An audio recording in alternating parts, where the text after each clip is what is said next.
After annotating a college textbook chapter, an excellent tool that will guarantee your success is to turn those marginal notes into Cornell notes for review and memory.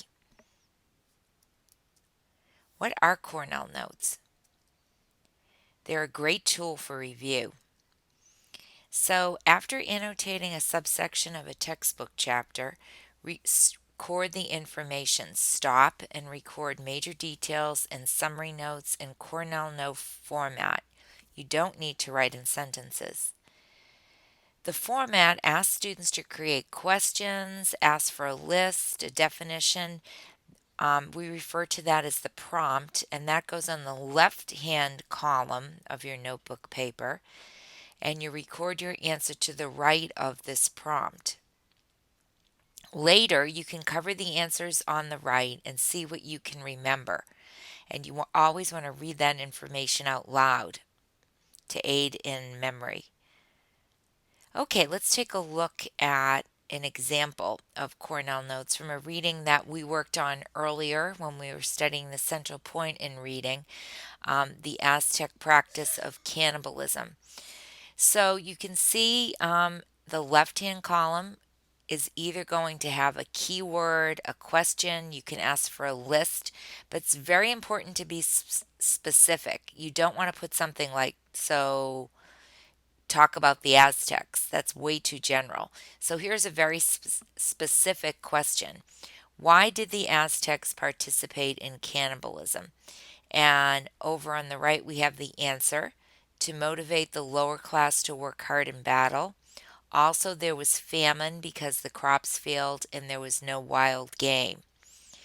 Um, Another way of phrasing this is simply to say causes of Aztec cannibalism.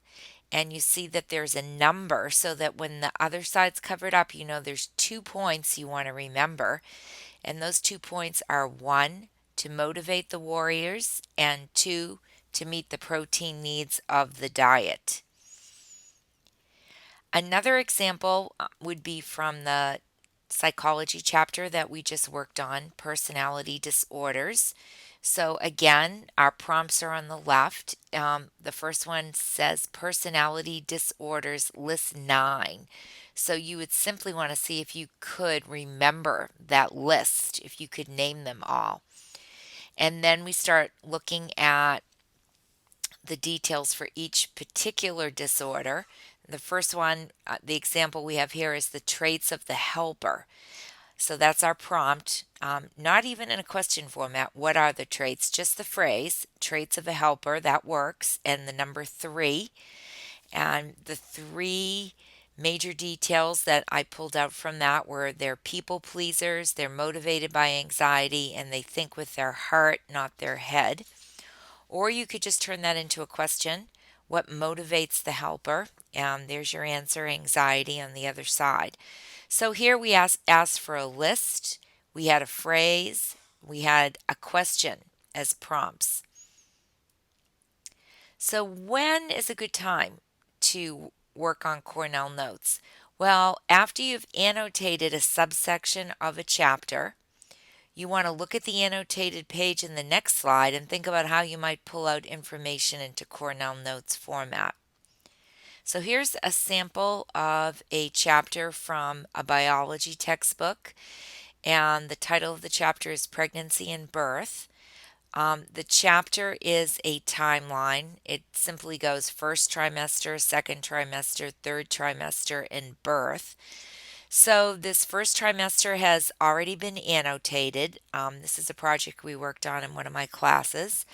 And we see before the student began, they label this time order. They have a question: what developments take place? They have their selective underlining. So we're going to focus in on the second paragraph. And the second paragraph is about the first month of the first trimester. So I'm going to read the selective underlining. First cell division, cells look alike, same potential, interchangeable. 72 hours, 16 cells. Cells become progressively smaller. End of the first month, eighth of an inch, millions of cells. So if we look over on the left at the box, first month, underneath we have our summary notes in the margin. First division, so just the symbol for division, cells alike, same potential, 72 hours, 16 cells. They divide and become smaller. End of the month, eighth of an inch, millions of cells. Okay, so now let's go on, and this is what a Cornell note paper would look like. This is how you would set up your paper. So you have your column on the left, and on the right, you're going to put your responses to whatever those prompts are. And this particular one asks for a summary statement at the bottom, kind of pulling everything on that page together.